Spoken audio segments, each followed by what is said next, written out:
My son banned me from his wedding, but still sent me a bill for $80,000. I just smiled and made one call. When I first read those words on the glossy invitation that wasn't really an invitation, my heart froze. The envelope was addressed to me, but inside there was no seat reserved, no warm welcome, only a cold message that I was not allowed to attend my own son's wedding. And tucked neatly beside that rejection was an invoice, bold and unapologetic, demanding $80,000. $80,000. For a celebration I was forbidden to witness. I sat there in my small kitchen, the same kitchen where I had once packed his school lunches and listened to his dreams. My hands trembled, not from weakness, but from the sting of betrayal. A child I had raised with every ounce of my strength now believed I was nothing more than a bank account. The woman he was marrying had poisoned him against me long ago, but this final insult cut deeper than anything before. At first, I wanted to scream, to throw the bill into the fire and erase the pain. But then, I stopped. I remembered whose name was printed on all those contracts. I remembered whose credit had secured every vendor, every florist, every extravagant booking. It was mine. Only mine. So instead of shouting, I smiled. I smoothed the paper flat and whispered to myself, "One call. That's all it will take." They thought they could humiliate me and profit from it. They thought they could erase me from their perfect day while draining my life savings. But what they didn't know was that the foundation of their dream was built on me, and I was about to pull it away. I wasn't born into wealth, but I carried pride in the way I built a life for my son. His father passed away when he was still young, leaving me to shoulder everything: bills, late-night shifts, and the endless worry that I might not give him enough. I remember sewing his costumes for school plays when we couldn't afford to buy them, saving pennies in a jar so he could go on field trips, and sacrificing vacations so his tuition was always paid on time. He was a bright boy, too. Ambitious. Smart enough to make it into a good college, though money was always tight. I juggled 2 jobs then, mornings at the library, nights cleaning offices. It didn't matter how tired I was. I told myself that one day he would understand why I pushed myself so hard. I thought he would remember every sacrifice and stand by me with gratitude. But things began to change when he met her. She was charming at first. With her polished hair and practiced smile, I wanted to welcome her, I truly did, but soon the cracks showed. She never worked a steady job, always drifting from one idea to another, yet she carried herself as though the world owed her luxury.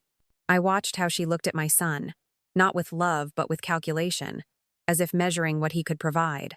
The first time she came to dinner at my house, I served roast chicken and mashed potatoes, the kind of meal my son had always loved. She barely touched her plate and whispered something into his ear that made him chuckle nervously. Later that night, he suggested I should maybe modernize my cooking if I wanted her to feel comfortable. It stung, but I ignored it. Young love can make people say foolish things, I thought. Over time, her influence deepened. He stopped visiting as often, and when he did, he carried an air of superiority. The woman at his side treated my modest home like a burden, sitting stiffly on the sofa as if she couldn't wait to leave. Once, when she thought I couldn't hear, she called my house a museum of poverty. I should have confronted him then, but I didn't. I held my tongue, hoping that love would soften her edges, that maybe time would teach her to respect the family she was marrying into. Instead, it grew worse. She began making demands, small at first.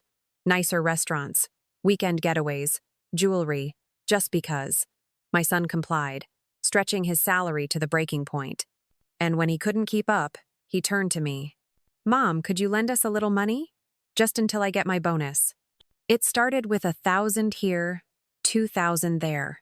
I told myself I was helping him find his footing, but the loans piled up, never repaid, and I began to see the truth.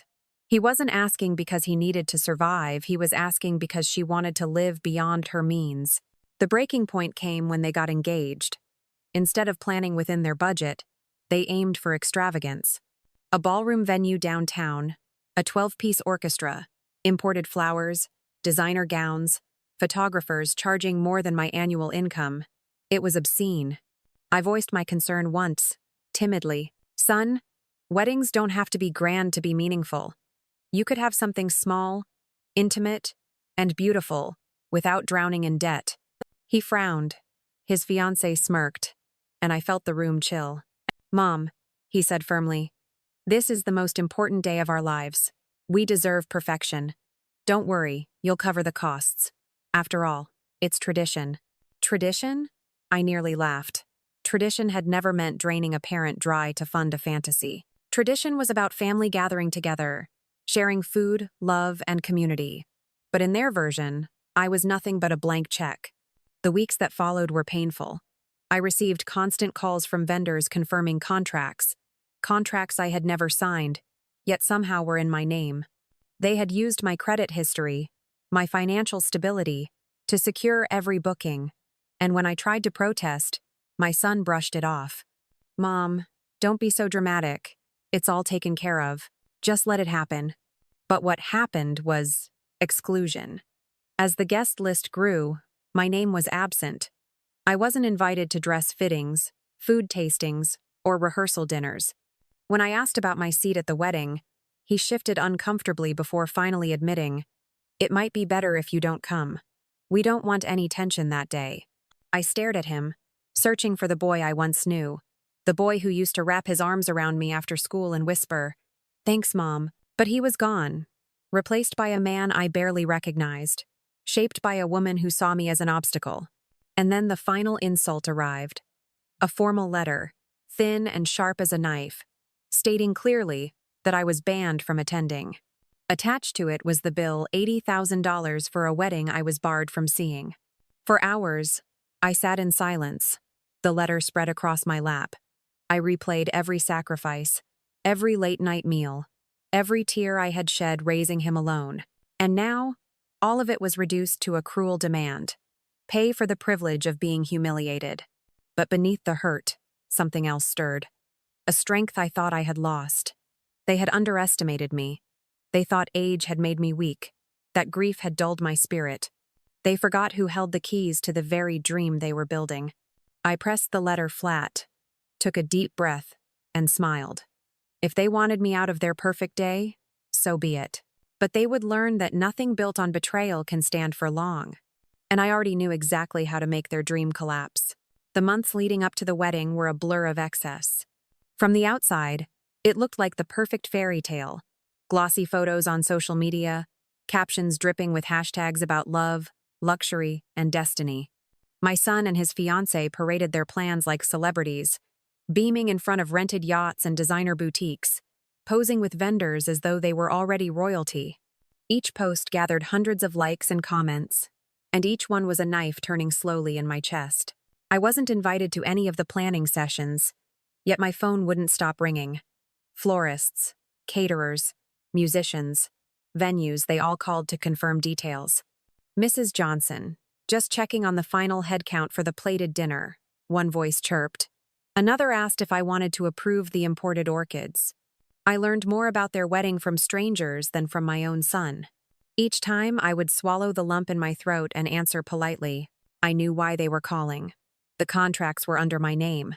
The deposits had cleared from my account. The fantasy they were constructing was balanced on my shoulders, but I was invisible to them. The extravagance was staggering. A venue in the heart of the city, large enough to host 400 guests. A 12-piece orchestra flown in from another state. A 5-tier cake designed to mimic the chandeliers of Versailles. It wasn't a wedding anymore. It was a spectacle, a performance meant to impress people they barely knew. I heard from a cousin that my son's fiancée had already picked out 3 dresses. One for the ceremony, one for the reception, and one for the after-party. Each dress cost more than my car. She smiled smugly in every photo, her diamond ring catching the light as if mocking me. At a family gathering, I overheard her talking to her bridesmaids. She laughed and said, "His mother should be grateful. We're letting her be part of something she could never afford herself. She doesn't belong in our world, but at least her money does." The words stung, but I kept my face calm. Years of hardship had taught me how to mask pain with silence. I stood there, holding a tray of coffee cups, while my dignity crumbled inside. My son wasn't blind to her cruelty, he chose to ignore it. When I tried to bring it up, he brushed me aside. "Mom, she's just stressed. Planning a wedding is a lot of pressure. Don't take it personally." But it was personal. Every word, every exclusion, every decision screamed that I wasn't family anymore. I had become an outsider in the very life I had built for him. The final insult came when I asked about the seating chart. I tried to mask my hope with casual curiosity. "Where will I be sitting?" I asked one evening, as he scrolled through his phone. He hesitated before answering, his eyes never meeting mine. "Mom, it might be better if you didn't come. We don't want any tension that day. It's supposed to be perfect." Perfect. That word hung in the air like smoke. I stared at him, waiting for the punchline, but it never came. He truly meant it. I was barred from his wedding, exiled from the moment every mother dreams of witnessing. I walked away that night with a hollow ache in my chest. I lay awake for hours, listening to the quiet hum of the refrigerator, wondering where I had gone wrong. I had given him everything, every ounce of love, every sacrifice, every dream, and he repaid me by casting me aside. But as the days passed, my sorrow began to shift. Pain turned into anger, and anger into clarity. They believed they held all the power. They believed I was powerless, too old and too weary to fight back. They were wrong. One afternoon, I received a thick envelope from the venue. Inside was a copy of the master contract. My name was printed boldly across the top as the financial guarantor. Line after line detailed the services, secured. Catering, decor, entertainment, transportation, lodging. My signature wasn't there, yet my information was. It was clear they had used me as collateral for everything. I sat at my kitchen table, staring at the document, and realization washed over me. They weren't just excluding me, they were exploiting me. They wanted me erased from the memory of the day but anchored to its cost. They thought they could silence me while draining me dry. And for a moment, I almost laughed. Because they had overlooked something so simple, so obvious.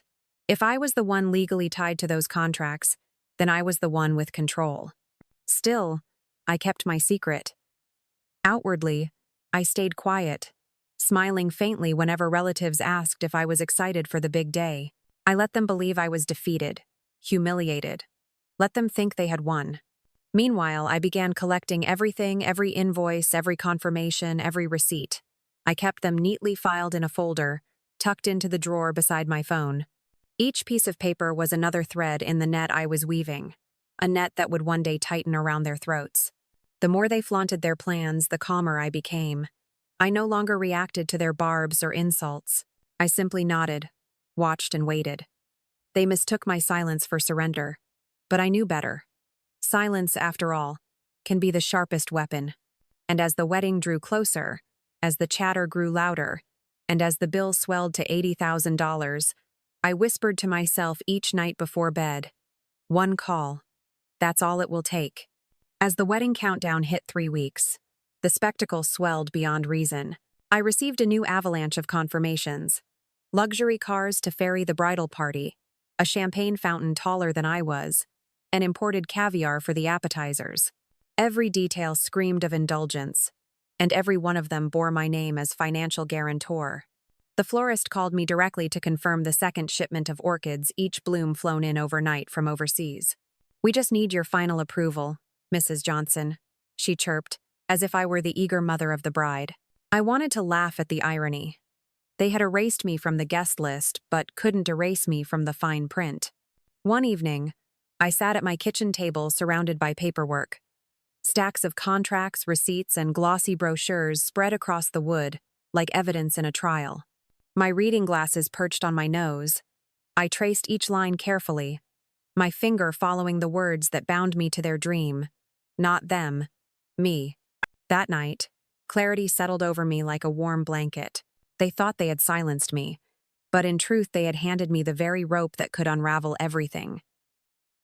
My son's fiancée, with all her arrogance, hadn't even noticed the loophole. She posted selfies in dress fittings and captioned them with smug declarations. "Can't wait for our magical day. Thank you to everyone making this possible." She had no idea that the person truly making it possible was the same woman she despised. The more I studied the contracts, the calmer I became. Each clause gave me power. Each signature line bore no trace of my son or his bride. I held the key, though they thought I was powerless. Meanwhile, their behavior grew bolder. They paraded through social media with countdown posts, throwing lavish engagement parties, and boasting about their dream wedding, as though it was already history written in stone. They invited hundreds of guests, including distant acquaintances who barely knew their names. To them, it was all about appearances who could be impressed, who could be envied. But behind the curtain, cracks began to show. I heard whispers from relatives about unpaid balances. Apparently, the couple had maxed out their own credit cards, assuming I would cover the gaps. "Don't worry," my son had told one vendor. "My mother will handle it." When I found out, my stomach clenched. Not from fear, but from determination. I realized they had built the entire edifice of their dream on a foundation they didn't own. It wasn't theirs to control. It was mine. Still, I kept silent. I let them strut, let them gloat, let them believe the world belonged to them. At night, when the house was quiet, I opened the folder in my drawer and flipped through the contracts like a general reviewing battle plans. My pulse no longer raced with anger. It beat steady with resolve. The day the final invoice arrived, my decision crystallized. A courier knocked on my door and handed me a sleek envelope. Inside was the total: $80,000. $80,000 for a wedding that would never see me seated in the pews, never hear my name in a toast, never even acknowledge my existence. I set the envelope on the table, smoothed the paper with my hands, and let out a soft laugh. They thought this was the weapon that would break me. In truth, it was the match that would burn their castle down. That evening, I attended a small family dinner hosted by my cousin. My son and his fiancée were there, glowing with smug pride. She flashed her ring so often it was a performance, and he bragged about the orchestra as though he had arranged it with his own money. They barely glanced at me, except when she leaned close and said, just loud enough for me to hear, "Don't worry, Mrs. Johnson. Even if you won't be there, your contribution will be unforgettable." Her friends laughed, clinking their glasses. My cheeks burned, but I stayed composed. I looked her directly in the eyes and smiled a smile that didn't reach my heart, but hid something deeper. For the first time, I felt no shame, no sting, only certainty. They believed I was excluded, powerless, but exclusion had given me clarity. Power wasn't in an invitation. Power was in control. And I controlled everything. When I returned home that night, I placed the invoice into the folder with the rest. I sat back, folded my hands, and whispered aloud, "They have no idea." From that point forward, I stopped doubting myself. Every sneer, every insult, every rejection no longer mattered. What mattered was timing. I would not lash out in anger. I would wait until the moment they felt untouchable, until the music swelled and the chandeliers glowed, until the crowd rose to toast their union. That was when the foundation would crumble. That was when they would learn that betrayal has a price. And all it would take was one phone call. The morning sun streamed through my curtains as the calendar ticked closer to the wedding day. Invitations had been sent, 400 guests confirmed, vendors rehearsed their schedules, and the entire city seemed to buzz with anticipation for a celebration that had nothing to do with me. I heard about the rehearsal dinner from a neighbor who had seen the photos online. There they were, my son and his fiancée, dressed in designer outfits, smiling for cameras, raising champagne flutes as though their future was carved in marble. The captions read, "The perfect couple, the perfect weekend, the perfect life ahead." Perfect. That word again. They wielded it like a sword, slicing away the reality of what they had done to me. Perfect didn't include the mother who had raised him. Perfect didn't include the woman who had held him when he cried at night, who had patched his clothes, who had worked until her fingers bled so he could have the very future he flaunted now. But what none of their glossy photos revealed was the truth. Beneath the glittering surface, the entire event was built on contracts tethered to me. Every flower, every note of music, every candle to be lit, it was all signed under my authority. Without me, their dream was nothing but smoke. And so, while they basked in the glow of attention, I sat at my kitchen table with the phone pressed to my ear. "Mrs. Johnson, how can we help you?" the attorney asked kindly. He had been my husband's lawyer years ago, back when we struggled with estate matters. A steady man with a calm voice, He had always guided me carefully. I explained the situation slowly, clearly, reading the contracts line by line. He listened without interrupting, the quiet scratch of his pen filling the pauses. When I finished, there was a silence that stretched long enough for me to hear my heartbeat. "Legally," he said at last, "you hold all the power here. Your name is the guarantor. Your credit line secures these agreements. Without your continued approval, they have no standing. If you choose, you can withdraw consent, and every vendor is within their rights to cancel service." I exhaled, tension releasing from my shoulders like air from a balloon. "So one call. That's all it would take?" "Yes," he confirmed. "One call from you." I thanked him, hung up, and sat in the stillness of my kitchen. My tea had gone cold, but I didn't mind. In that moment, I felt something I hadn't in months control. The days that followed were strange. Outwardly, I moved like a ghost through the preparations. My relatives whispered behind my back, some pitying me, others judging me. I heard one cousin say, "It's a shame she won't even be there. Imagine, your only son shutting you out." They looked at me with sympathy, thinking I was broken. They didn't know I was holding the match that could ignite everything. At night, I rehearsed the call in my head. Would I do it 2 days before? The night before? Or would I wait until the very morning of the wedding, letting them believe everything was secure until the last possible moment? I pictured it vividly, guests dressed in their finest, the orchestra tuning their instruments, the fiancée admiring herself in the mirror, smug and triumphant, and then chaos. Cancelled contracts. No music, no flowers, no food. A dream wedding collapsing into a nightmare. There was poetry in it. They had excluded me from the audience, but I would be the invisible hand pulling the curtain down. Still, I wrestled with doubt. He was my son, the boy I had raised, the boy I had once sung lullabies to. Could I really do this to him? Could I let his perfect day fall apart? But then I remembered the look on his face when he told me not to come. The way he avoided my eyes, ashamed but unwilling to choose me over her. I remembered her voice at that dinner, dripping with arrogance, saying, "She doesn't belong in our world." And I knew, it wasn't me who had destroyed the bond. It was them. The night before the wedding, I sat alone on my porch. The sky was painted in hues of violet and orange, stars peeking through the fading light. I held the phone in my lap, my thumb resting on the contact number for the venue manager. I whispered into the night, as if speaking to my late husband. I gave him everything, and this is how he repaid me. I can't let them win. Not like this. The crickets chirped their reply, steady and calm. I nodded, deciding. Tomorrow, I would make the call. The morning of the wedding arrived with deceptive beauty. Sunlight streamed through windows. Birds sang as though the world itself celebrated. I rose early, dressed simply, and brewed a pot of coffee.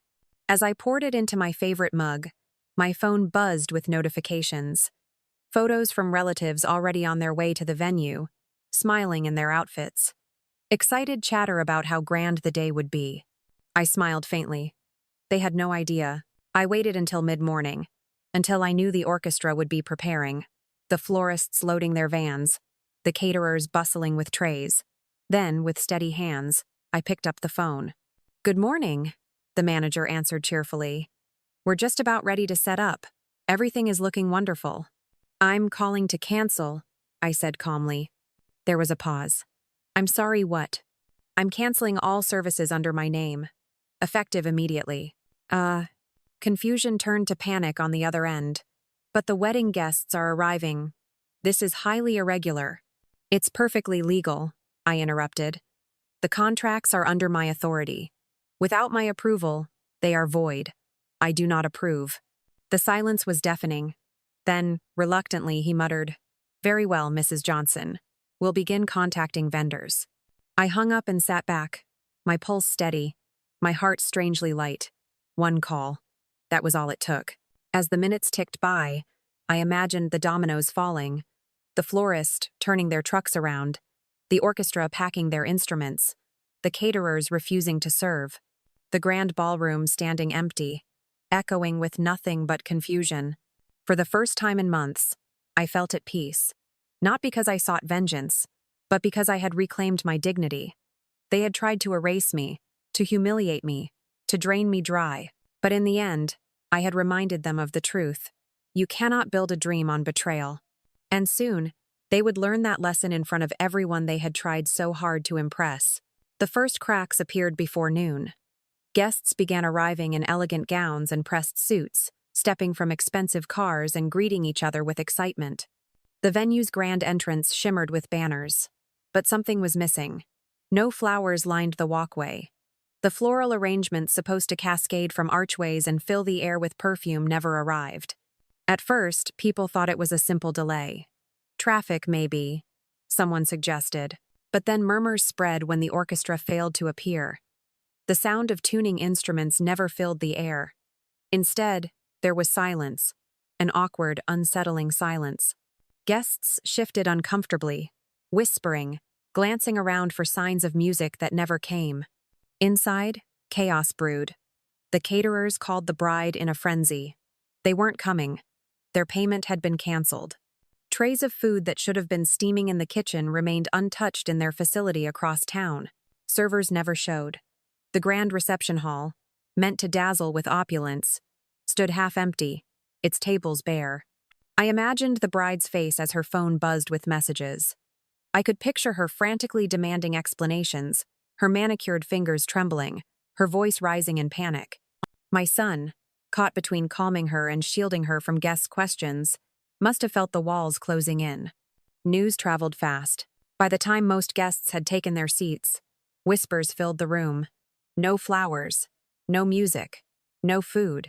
Some chuckled nervously, assuming a grand surprise was planned. Others frowned, muttering that something wasn't right.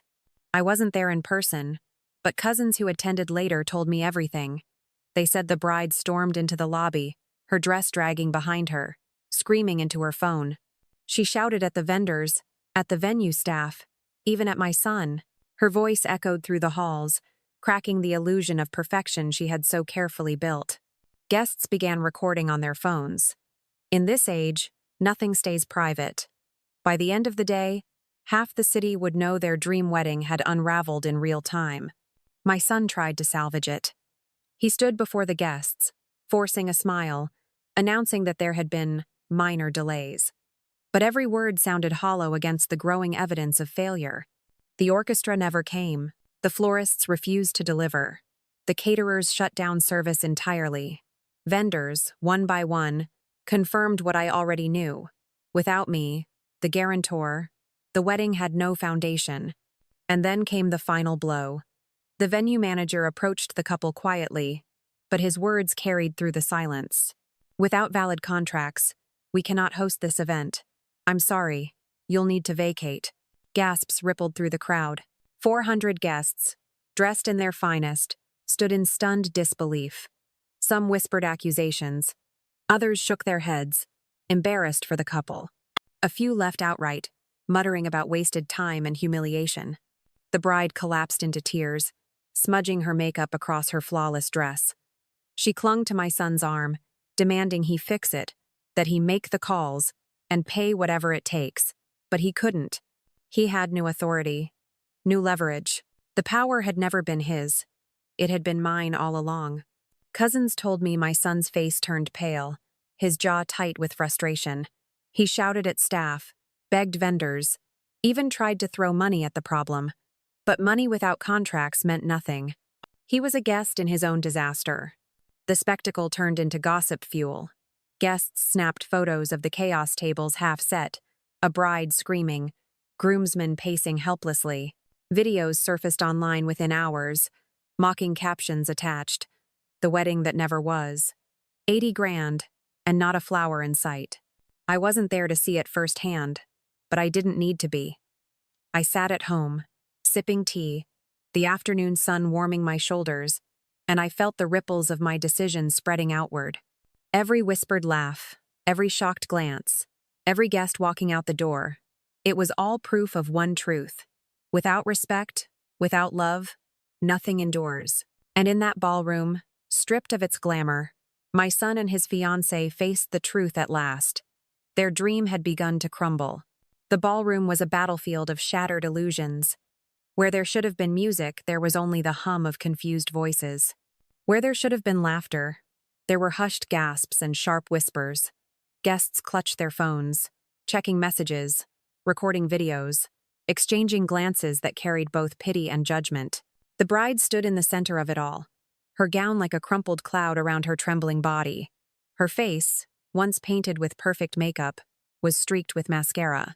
She screamed into her phone, demanding answers from vendors who had already washed their hands of the event.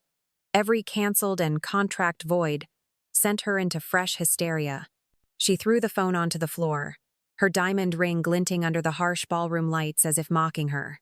My son tried to hold her, but she shoved him away, her voice cutting through the chaos. "You promised me.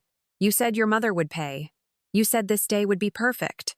Relatives gasped, strangers stared, and my son, once so proud and defiant, stood exposed, his arrogance crumbling in front of hundreds of witnesses. His voice cracked as he tried to soothe her. "We'll fix this. We'll just give me a second." But the truth was written across his face. There was no fixing it. The venue staff moved decisively.